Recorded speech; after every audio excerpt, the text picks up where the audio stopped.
الحمد للہ رب العالمین، الصلاۃ والسلام علی محمد الامین۔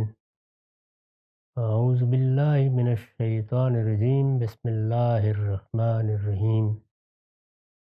خواتین و حضرات، ہم سورہ انبیاء کی آیت 24 سے درس کی ابتدا کر رہے ہیں۔ اس سے پیچھے ایک تنبیہ بیان ہوئی تھی، جس میں لوگوں کو یہ بتایا گیا تھا کہ وہ اپنے حدود علم میں رہ کر زندگی کو اور زندگی کے حقائق کو سمجھیں۔ چنانچہ جو کچھ انہوں نے اپنے خیال سے بنا رکھا ہے، اس پر توجہ دلاتے ہوئے یہ فرمایا تھا کہ ہم نے انفس کے دلائل بھی پیش کر دیے، آفاق کے دلائل بھی پیش کر دیے۔ اب اگر تم توحید کے مقابل میں شرک کے علمبردار بن رہے ہو تو ہاتھو برہانکم، تمہیں بھی چاہیے کہ تم شرک کے حق میں کوئی دلیل پیش کرو۔ یہ بتاؤ کہ اس کائنات میں وہ کیا چیز ہے جو شرک کا تقاضا کر رہی ہے، جس کو علم و عقل کی روشنی میں اس وقت تک سمجھا نہیں جا سکتا جب تک شرک اور شرک کی بنیاد پر کوئی عقیدہ اختیار نہ کیا جائے۔ ہاتھ برہانک، اگر تمہارے پاس کوئی دلیل ہے تو پیش کرو۔ ھذا ذکر من معی و ذکر من قبلی۔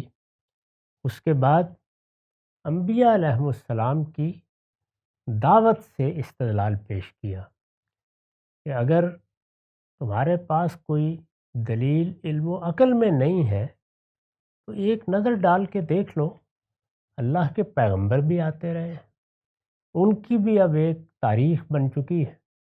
انہوں نے آ کر اللہ تعالیٰ کی طرف سے ہدایت پیش کی ہے۔ وہ ہدایت ان کتابوں میں پیش کی گئی جو اسی لیے نازل کی گئیں کہ وہ اختلافات کا فیصلہ کر دیں۔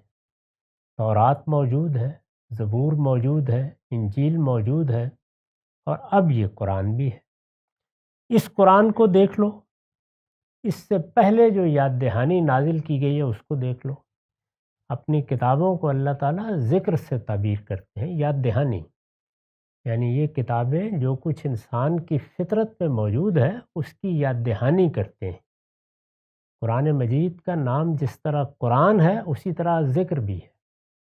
چنانچہ قرآن مجید نے جگہ جگہ اپنا تعارف اس نام سے بھی کرایا ہے۔ یہاں اسی پہلو سے لفظ ذکر استعمال ہوا ہے۔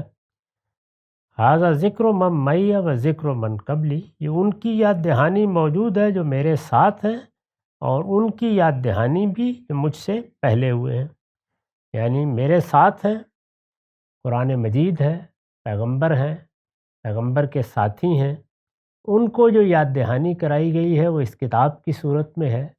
اس کو بھی پڑھ کے دیکھ لو، اور جو مجھ سے پہلے ہوئے ہیں، یعنی رسول اللہ سے پہلے اللہ کے پیغمبر آئے ہیں، ان کی کتابیں بھی ہیں، ان کے صحائف بھی ہیں، ان کا مطالعہ بھی کر کے دیکھ لو، وہ سب توحید ہی کو بیان کرتے ہیں۔ چنانچہ یہ حقیقت ہے کہ اس وقت بھی جو تورات ہمارے پاس موجود ہے، جو انجیل ہمارے پاس موجود ہے، جو زبور ہمارے پاس موجود ہے، جس شان سے وہ توحید کی منادی کرتی ہیں ان کی کوئی مثال نہیں۔ ادنا درجے میں ان کتابوں میں کہیں شرک کو پناہ نہیں ملی، وہ کسی جگہ سے در نہیں آ سکا۔ اس وقت بھی وہ توحید اور توحید ہی کے تصور کو پیش کرنے کے لیے بے نظیر کتابیں ہیں۔ انجیل کو پڑھیے، تورات کو پڑھیے۔ تورات تو خاص طور پر صفوں کے صفحے لکھتی چلی جاتی ہے تاکہ لوگوں کو تنبیہ کی جائے کہ خود ان کے گرد و پیش میں شرک کی کیا صورتیں ہیں جن سے ان کو بچنا چاہیے۔ انجیل دین کی حقیقت بیان کرتی ہے، اندر اتر کر خدا سے تعلق پیدا کرتی ہے، تو یہاں ان کتابوں کا بھی حوالہ دیا اور قرآن کا بھی حوالہ دیا۔ تو ارشاد فرمایا کہ ذرا ان کو بھی دیکھ لو، اس کتاب کو بھی دیکھ لو۔ بل اکثرہم لا یعلمون، نہیں، کسی کے پاس کوئی دلیل نہیں، یعنی نہ علم کی، نہ عقل کی، نہ کتابوں کی، نہ اللہ کی تذکیر اور یاد دہانی کی، کسی کے پاس شرک کے حق میں کوئی دلیل نہیں ہے۔ پھر لوگ شرک کیوں کرتے ہیں؟ ارشاد فرمایا بل اکثرہم لا یعلمون، بلکہ ان میں سے زیادہ حق کو نہیں جانتے، اس لیے منہ موڑے ہوئے ہیں۔ یعنی جو علم اللہ تعالیٰ نے ان کو دیا ہے، یہ اس علم سے بھی بہرہ یاب نہیں ہوئے، انہوں نے اس علم کو بھی فراموش کر دیا ہے۔ ورنہ انسان کے پاس جو اللہ کا دیا ہوا علم ہے، وہ اگر اس علم کی روشنی میں بھی جیے تو وہ شرک ایجاد نہیں کر سکتا۔ الحق کا فہم مورزون، یعنی یہ حق کو نہیں جانتے، لا یعلمون الحق فہم مورزون، اس لیے منہ موڑے ہوئے ہیں۔ وما ارسلنا من قبلک من رسول الا نوحی الیہ انہ لا الہ الا انا فاعبدون، تم سے پہلے جو رسول بھی ہم نے بھیجے ہیں ان کی طرف ہم یہی وحی کرتے رہے ہیں کہ میرے سوا کوئی معبود نہیں ہے تو میری ہی بندگی کرو۔ یہ اب گویا پوری تاریخ کا خلاصہ بیان کر دیا کہ یہ پیغمبروں کی کتابیں موجود ہیں، یہ ان کی قائم کردہ روایت موجود ہے، یہ ان کے آثار علمی موجود ہیں، ان پر ایک نظر ڈال کے دیکھ لو۔ اس وقت اگر یہ پیغمبر تمہیں توحید کی دعوت دے رہے ہیں، یہ بتا رہے ہیں کہ اس کائنات کا تنہا معبود، اس کا تنہا بادشاہ، اس کا تنہا آقا، اس کا تنہا خالق اور اس کا تنہا امر و نظم چلانے والا ایک ہی ہے۔ اگر یہ بات اس وقت کہہ رہے ہیں تو اس سے پہلے بھی یہی بات کہی گئی ہے۔ چنانچہ جن پیغمبروں کو بھی ہم نے بھیجا، جن رسولوں کو بھی ہم نے بھیجا، ان کی طرف ہم نے یہی وحی کی ہے۔ قرآن مجید نے جگہ جگہ یہ بات واضح کی ہے کہ ہم نے کبھی دو دین اس دنیا میں نہیں اتارے، ہمارا دین ایک ہی رہا ہے۔ ہم نے اس دین کو کبھی کسی فرد، کسی قوم، کسی علاقے سے منسوب نہیں کیا۔ اس کا ایک ہی نام رہا ہے اسلام، اور اسلام کا مطلب ہے اللہ کے سامنے اپنے آپ کو جھکا دینا۔ یہ سبمیشن اور سرنڈر کا مفہوم رکھتا ہے۔ یہی دین، یہی پہلے دن دیا گیا تھا، اسی کی یاد دہانی تمام انبیاء کراتے رہے ہیں۔ تو فرمایا ہے جگہ جگہ کہ ہم نے کبھی کوئی دو دین دنیا میں نہیں اتارے، ہمارا دین ہمیشہ سے ایک ہی رہا ہے۔ لوگ اس میں طرح طرح کے انحرافات پیدا کر کے اپنے فرقے بنا لیتے ہیں، پھر ان میں سے کسی فرقے کا نام یہودیت رکھ دیتے ہیں، کسی کا مسیحیت رکھ دیتے ہیں، کسی کا کچھ اور رکھ دیتے ہیں۔ تو یہ لوگوں کے بنائے ہوئے فرقے ہیں، یہ اسی اسلام کے فرقے ہیں۔ ہمارے سب ماننے والے مسلمان ہی تھے، ہم نے ان کا نام بھی مسلمان ہی رکھا تھا۔ یہاں یہ فرمایا کہ جس طرح اس دین کا نام ہمیشہ سے اسلام ہے، جس طرح سے اللہ کے دین کے ماننے والوں کو ہمیشہ مسلمان ہی اللہ نے کہا ہے، اسی طرح جو وحی رسولوں کی طرف کی گئی، جس کے ذریعے سے یہ دین دیا گیا، وہ بھی ہمیشہ ایک ہی رہی۔ تو اس کا حوالہ دے کے اب یہ کہا کہ وَمَا أَرْسَلْنَا مِن قَبْلِكَ مِن رَسُولٍ إِلَّا نُوحِي إِلَيْهِ، جتنے رسول بھی ہم نے بھیجے، جس کو بھی ہم نے اپنا پیغمبر بنا کے بھیجا ہے، وہ موسیٰ و عیسیٰ ہوں، ان سے پہلے ابراہیم علیہ السلام، ایک ہی وحی ہم نے ان کی طرف کی ہے۔ وہ کیا وحی تھی؟ وہ وحی یہ تھی کہ انہ لا الہ الا انا، میرے سوا کوئی معبود نہیں۔ یعنی توحید ہی ہم نے سب کو بتائی، توحید ہی کا ہم نے سب کو پیغام دیا، اور دعوت کیا تھی ان کی؟ فعبدون، میرے ہی بندے بن کر رہو، میری ہی بندگی کرو، میرے سوا کوئی اور نہیں ہے جسے تم معبود بنا سکتے ہو، جس کو تم اپنا آقا، اپنا مالک سمجھ سکتے ہو، وہ تنہا میں ہی، سو میری ہی بندگی کرو۔ تو گویا اوپر جتنی بات کہی گئی تھی اور جس یاد دہانی کا حوالہ دیا گیا تھا، اس کی مزید وضاحت کر پہلے یہ فرمایا تھا کہ جتنی یاد دہانی بھی اس سے پہلے رہی ہے یا اب کی جا رہی ہے، وہ سب توحید بیان کرتی ہے۔ اب اس کو نتیجے کے طور پر بھی بتا دیا کہ سب میں ایک ہی دعوت دی گئی ہے، اللہ کی بندگی کرو، وہی پروردگار ہے، اس کے سوا کوئی اور اس کا اہل نہیں ہے کہ تم اس کی طرف آنکھ اٹھا کر بھی دیکھو۔ وَقَالُوا اتَّخَذَ الرَّحْمَٰنُ وَلَدًا سُبْحَانَهُ بَلْ عِبَادٌ مُّکْرَمُونَ، یہ کہتے ہیں کہ خدائے رحمان کی اولاد ہے۔ اتنے واضح بیانات کے بعد، اس طریقے کی تنبیہ کے بعد بھی یہ اصرار کرتے ہیں کہ نہیں، خدائے رحمان نے بھی اپنے بیٹے اور بیٹیاں بنا رکھے ہیں۔ یہ کہتے ہیں کہ خدائے رحمان کی اولاد ہے۔ ارشاد ہوا سبحانہ، وہ اس تہمت سے پاک ہے، یعنی وہ اور اولاد، وہ اور اس طرح کی کسی چیز کی اسے احتیاج ہو، یہ اپنے پروردگار کے بارے میں کتنا پست تصور قائم کرتے ہیں۔ وہ اس تہمت سے پاک ہے۔ لا یسبقونہ بالقول وہم بامرہ یعملون، فرشتے جن کو یہ خدا کی بیٹیاں سمجھتے ہیں وہ اس کی اولاد نہیں بلکہ مقرب بندے، یعنی اب ان کو تنبیہ کی کہ تمہیں انبیاء نے بتایا کہ اللہ کی ایک مخلوق جنات بھی ہیں، اللہ کی ایک مخلوق فرشتے بھی ہیں، ان کا کچھ تعارف کرا دیا، ان کے بارے میں تم نے یہ رائے قائم کر لی کہ وہ خدا کی بیٹیاں ہیں، پھر ان کو معبود بنا لیا، پھر ان کو اس کائنات کے نظم میں شریک ٹھہرا لیا۔ یہ کیسی بات کرتے ہو؟ وہ بھی تمہاری طرح اللہ کے بندے ہیں، فرق صرف یہ ہے کہ تم نے انحرافات اختیار کر لیے ہیں اور انہوں نے اللہ کی بندگی کو اپنا شعار بنا رکھا ہے، اس لیے اللہ کے مقرب بندے ہیں، اللہ نے ان کو اپنے قریب جگہ دے رکھی ہے، اللہ کے مقرب بندے ہیں۔ اس پر میں نے لکھا ہے اس لیے کہ وہ شرک سے بالکل پاک ہے، یعنی فرشتوں نے کبھی اپنی تاریخ میں شرک جیسی غلاظت کو اپنے قریب نہیں آنے دیا، اس لیے کہ وہ شرک سے بالکل پاک ہیں، خدا کی سچی معرفت رکھتے ہیں، پہچانتے ہیں اس پروردگار کو اور کامل وفاداری کے ساتھ اس کی بندگی کا حق ادا کرتے ہیں۔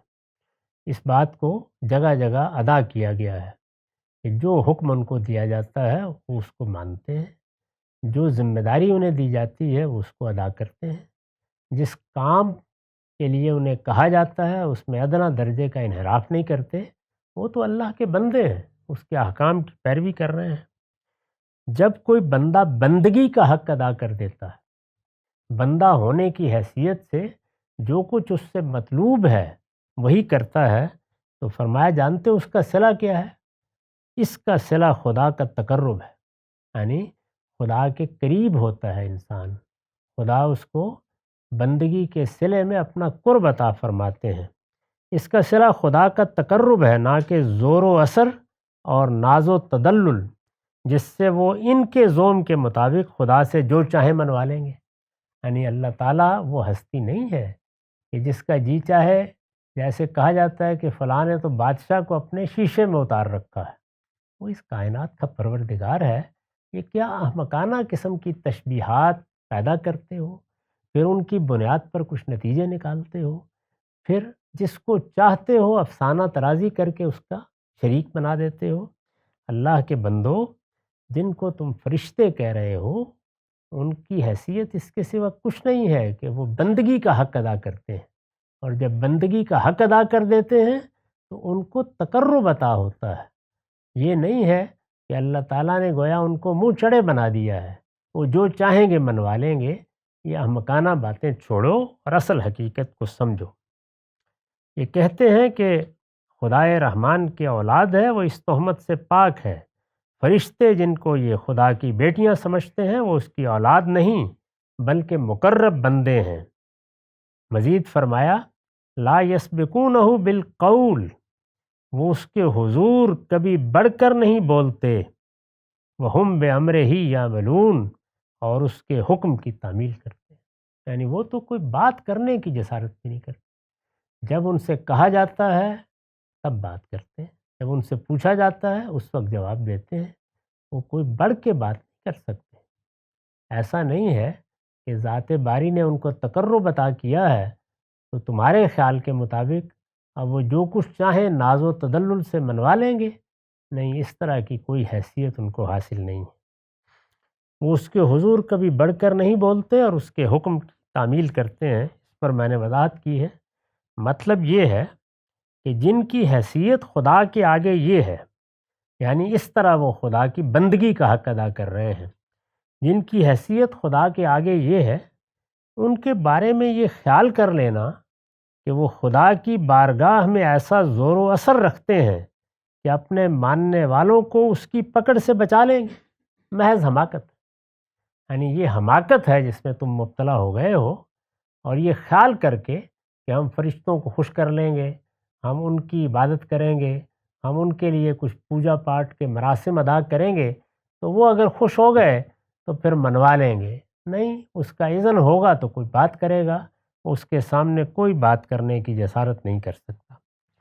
اب ظاہر ہے کہ ایک تو یہ پہلو ہو سکتا ہے اس غلط فہمی اور حماقت کا کہ کسی کی کوئی حیثیت مانی جائے، دوسرا پہلو یہ ہو سکتا ہے کہ جس ہستی سے معاملہ ہے اس کے علم میں کوئی خامی ہے یا کمی ہے، تو اب اس کو بھی ضرورت پڑ گئی کہ وہ اپنا کوئی نائب مقرر کرے، اپنی طرف سے کوئی نمائندہ بنائے اور وہ جا کے اس کو بتائے کہ نہیں فلاں چیز تو اس طرح ہو رہی ہے، یعنی اس کے علم میں اضافہ کرے۔ تو دوسرے پہلو کی بھی تردید کی۔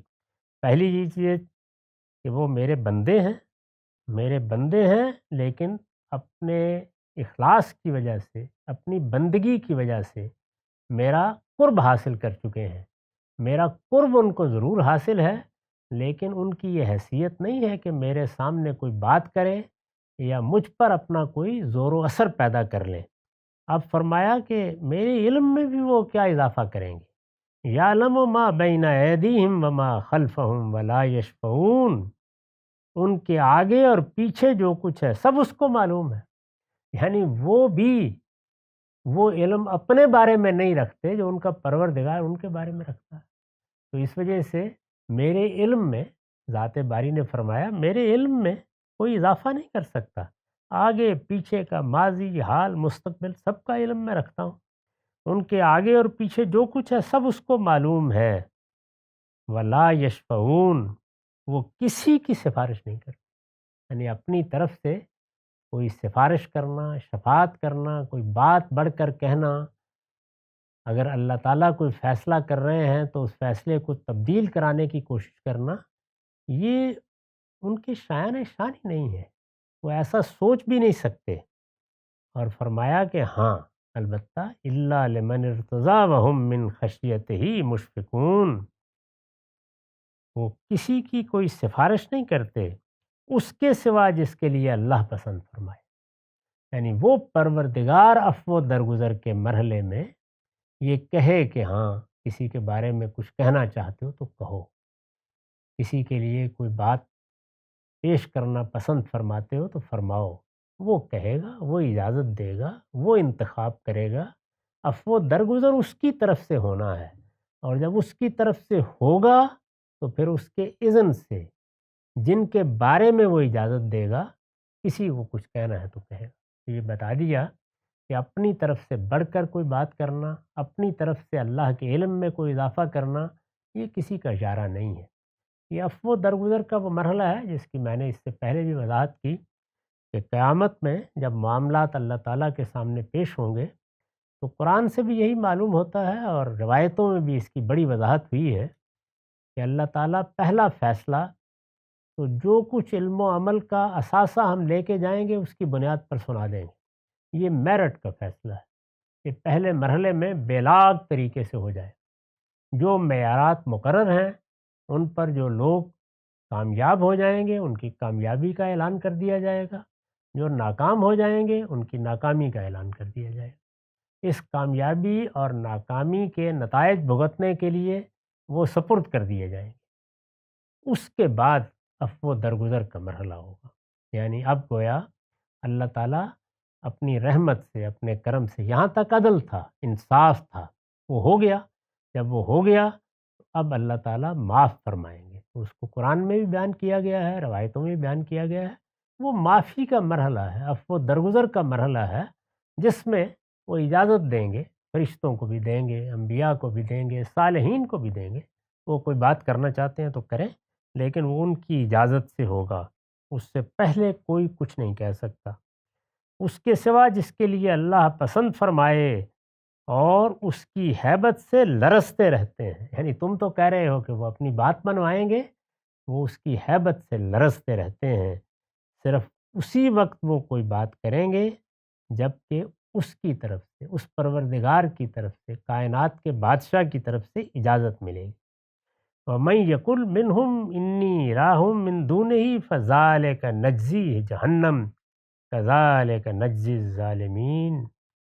فرمایا کہ تم نے ان کو معبود بنا لیا، تم ان کو سمجھتے ہو کہ وہ خدائی میں شریک ہیں، تو اب سن لو، ان میں سے یعنی فرشتوں میں سے، ان میں سے جو یہ کہنے کی جسارت کرے کہ اللہ کے سوا میں الہ ہوں۔ تم نے تو کہہ دیا، میں نے مہلت دی ہوئی ہے، اس مہلت میں تمہاری گردن نہیں ناپتا، لیکن اگر وہ کہیں یہ کہہ گزریں، ظاہر ہے کہ وہ بھی ایک صاحب ارادہ مخلوق ہے، ان کو بھی اللہ تعالیٰ نے شعور علم عطا فرمایا ہے، بڑی برتر مخلوق ہے، وہ اگر کسی وقت اس شیطنت میں مبتلا ہو جائیں اور یہ کہہ دیں کہ میں الہ ہوں، ان کو اللہ نے بڑے مراتب دے رکھے ہیں، کسی وقت اس ذوم میں مبتلا ہو جائیں جس میں تم اللہ کے مراتب پا کر ہو جاتے ہو، تو جانتے ہو ہم کیا کریں گے ان کے ساتھ؟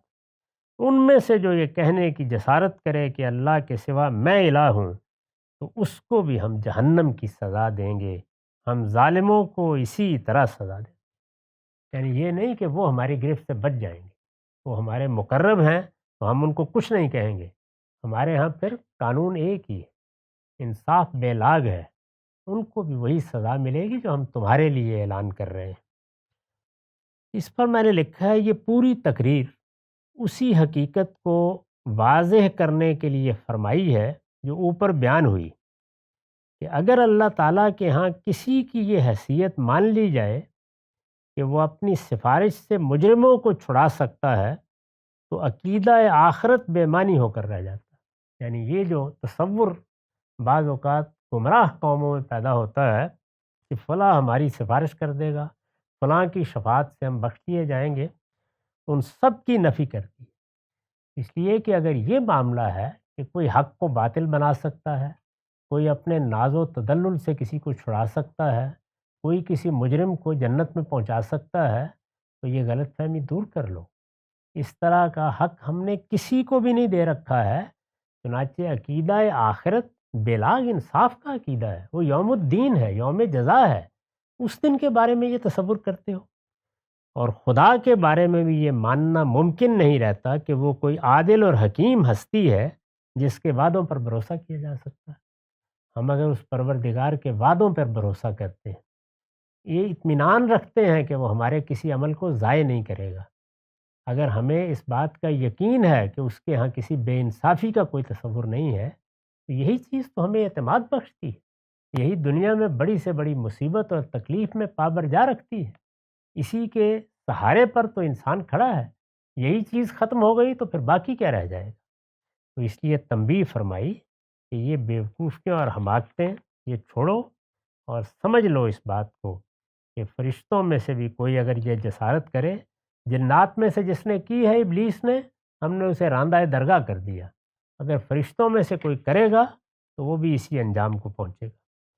اولم یر الذین کفروا ان السماوات والارض کانت رتقا ففتقناہما وجعلنا من الماء کل شیء حی افلا یؤمنون۔ یہ نشانیاں مانگتے ہیں۔ ظاہر ہے کہ جب قرآن اس طرح عقل سے استدلال کرتا ہے، اس طرح پرانے صحیفوں سے استدلال کرتا ہے اور کوئی گنجائش باقی نہیں رہنے دیتا، تو پھر یہ پلٹ کر کہتے ہیں کہ نہیں، بس کوئی نشانی دکھا دیجئے پھر ہم مان لیں۔ یعنی علم و عقل اور استدلال سے، ریزننگ سے کوئی چیز ماننے کے لیے تیار نہیں ہے، یہ نشانیاں مانگتے ہیں۔ اولم یر الذین کفروا، کیا ان منکروں نے بارہا دیکھا نہیں کہ آسمان اور زمین دونوں بند ہیں؟ کانت رت کا، کسی چیز کا مل کے بند ہو جانا، تو اس کو بیان کیا ہے، آسمان اور زمین دونوں بند ہیں۔ کیا یہ مطلب ہے اس کا مطلب یہ ہے کہ بارہا ایسا ہوتا ہے کہ لوگ منتظر ہوتے ہیں کہ آسمان برسے۔ دنیا میں اللہ تعالیٰ کی رحمت کا سب سے بڑا ظہور بارش سے ہوتا ہے، وہ برستی ہے تو کھیتیاں اگتی ہیں، وہ برستی ہے خوشحالی آتی ہے، وہ برستی ہے تو رزق پیدا ہوتا ہے۔ تو بارہا ایسا ہوتا ہے کہ بارش رک جاتی ہے، یعنی ایسے لگتا ہے کہ جیسے آسمان بھی بند ہو گیا، زمین بھی بند ہو گئی، یعنی آسمان سے بارش نہیں ہوئی اور زمین سے سبزہ نہیں ہوگا۔ زمین پر بھی بارش پڑتی ہے تو اس کا رحم کھلتا ہے اور پھر اس کے اندر سے نباتات نکلتی ہیں، دوسری مخلوقات پیدا ہوتی ہیں۔ ایسے لگتا ہے کبھی کبھی جب اللہ تعالیٰ روک دیتے ہیں، جیسے سورہ یوسف میں ذکر ہوا ہے کہ 7 سال کے لیے بارش روک دی گئی۔ یہ معمولی مدت نہیں ہوتی، ظاہر ہے کہ قحط پڑ جائے گا اس کے نتیجے۔ میں ایک ایسی جگہ رہا ہوں جس میں بارش شب و روز کی زندگی ہے۔ اس خطے میں اگر بارش رک جائے تو کیا ہوتا ہے، وہ میری وہاں موجودگی میں 40 دن کے لیے رک گئی۔ اور 40 دن یعنی یہ میں کوئی اندازے سے نہیں کہہ رہا، ٹھیک 40ویں دن بارش ہوئی، 40 دن کے لیے رک گئی۔ تو وہ ملک کے جس کے بارے میں یہ کہا جاتا تھا کہ اس کے در و دیوار سے سبزہ اگ رہا ہے، اس میں درختوں کو آگ لگ گئی، یعنی وہی سبزہ اور وہی گرد و پیش کی نباتات وہ سب کی سب جل اٹھی۔ یہ معلوم ہوا کہ ہر چیز ختم ہوئی، یعنی زندگی کی اور حرارت کی کوئی چیز باقی ہی نہیں رہی۔ ظاہر ہے اس میں لوگوں نے دعائیں بھی کی، اللہ تعالیٰ سے درخواست بھی کی، ہو گئی بارش۔ تو یہ اس کیفیت کو بیان کیا ہے، یعنی جب زمین بھی جل اٹھے اور آسمان سے بھی ابر نہ برس رہا ہو، تو اس کو رتق سے تعبیر کیا۔ کیا ان منکروں نے بارہا دیکھا نہیں کہ آسمان اور زمین دونوں بند ہیں، یعنی آسمان سے بارش نہیں ہوئی اور زمین سے سبزہ نہیں ہوا۔ اسی کو آیت میں رتق یعنی بند ہونے سے تعبیر کیا ہے۔ آسمان کھلتا ہے تو گویا بارش برس پڑتی ہے، زمین کھلتی ہے تو نباتات نمایاں ہونا شروع ہو جاتی ہیں، وہ بند ہے۔ فرمایا کہ پھر یہ کیا ہوا، فَفَتَقْنَاهُمَا، وہی بند زمین پھر کس طرح کھلتی ہے، آسمان برس پڑتا ہے، یعنی آسمان بھی اپنے دفینے اگل دیتا ہے، زمین بھی اپنے خزانے اگل دیتی ہے، دونوں کھل جاتے ہیں۔ ایسے لگتا ہے کہ جیسے تالے پڑے ہوئے تھے، قفل لگے ہوئے تھے، کھل گئے۔ فَفَتَقْنَاهُمَا، پھر ہم نے ان کو کھول دیا، اس سے پھر وہ پانی برستا ہے۔ وَجَعَلْنَا مِنَ الْمَاءِ كُلَّ شَيْءٍ حَيٍّ، اور ہم نے ہر زندہ چیز کو آسمان کے پانی سے پیدا کیا، یعنی یہ زندگی، یہ حرارت، یہ حدت، جو کچھ تم دیکھ رہے ہو دنیا میں، یہ اس پانی سے جو آسمان سے برستا ہے یہ پیدا ہوتی ہے۔ زندگی اس پانی میں ہم نے رکھی ہوئی ہے، اور جب ہم بند کرتے ہیں تو یہی بتاتے ہیں کہ بس اس کو بند کر دینا ہے، یہی زمین ریگستان اور صحرا ہو جائے گی، کچھ بھی باقی نہیں رہے گا۔ آسمان اور زمین دونوں بند ہیں، پھر ہم نے ان کو کھول دیا، اور جب ہم نے ان کو کھول دیا تو پھر فرمایا کہ ایسے ہی جیسے اس وقت یہ کھلے ہیں اور اس کے نتیجے میں زمین بھی کھل گئی ہے، ہم نے ہر زندہ چیز کو آسمان کے پانی سے پیدا کیا۔ میں نے لکھا ہے یعنی آسمان کو کھول دیا اور اس نے دھڑا دھڑ پانی برسانا شروع کر دیا، اس کے نتیجے میں زمین بھی کھل جاتی ہے اور نباتات کے خزانے اگلنا شروع کر دیتے۔ یہ مشاہدہ، یہ ہمارا عام مشاہدہ ہے۔ اللہ تعالیٰ کبھی کبھی بارش روک کر انسان کو متنبہ کرتے ہیں۔ یہ مشاہدہ جن حقائق پر دلالت کرتا ہے، استاذ امام امین احسن اصلاحی نے ان کی وضاحت فرمائی ہے۔ وہ لکھتے ہیں اس میں نہایت واضح دلیل توحید کی موجود ہے، یعنی اس مشاہدے میں اگر غور کرو تو نہایت واضح دلیل توحید کی موجود ہے۔ اگر آسمان میں الگ الہ اور زمین میں الگ معبود ہوتے تو آسمان کو کیا پڑی تھی کہ وہ زمین کو زندہ و شاداب رکھنے کے لیے اپنے ذخیرے کا پانی صرف کرتا، یعنی وہاں پھر کون سنتا تمہاری دعا، وہ تو تمہارا معبود نہیں تھا، کون تم پر رحم فرماتا؟ تو آسمان کا معبود بھی وہی ہے، وہ بند کر کے تمہیں توجہ دلاتا ہے اور پھر کھول دیتا ہے۔ زمین و آسمان میں تو آسمان کو کیا پڑی تھی کہ وہ زمین کو زندہ و شاداب رکھنے کے لیے اپنے ذخیرے کا پانی صرف کرتا۔